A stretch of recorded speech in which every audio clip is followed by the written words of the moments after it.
Un homme plante un épouvantail sur la tombe de sa fille pour empêcher les oiseaux de venir déranger sa fille défunte. Pourtant, lorsqu'il revient se recueillir, l'épouvantail a pris l'apparence de sa fille. Le père est transporté de joie. Il est convaincu que l'âme de sa fille s'est incarnée dans l'épouvantail. La nouvelle se répand comme une traînée de poudre dans le village. Pour honorer la mémoire de leurs proches, les villageois font de même. Tous plantent des épouvantails sur les tombes de leurs défunts et les habillent de vêtements humains. Quelques jours plus tard, tous les épouvantails se sont transformés. Ils ressemblent de plus en plus aux proches disparus des villageois. Ce jour-là, une femme d'un village voisin arrive sur les lieux. Son fils est mort accidentellement il y a peu. Pour revoir son visage une dernière fois, elle apporte un épouvantail.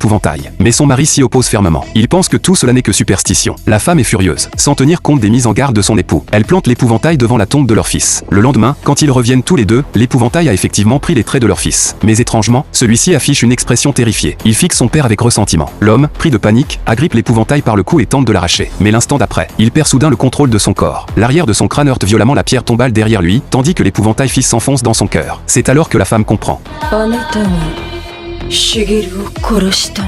Après avoir tué son père, l'expression du fils redevient normale.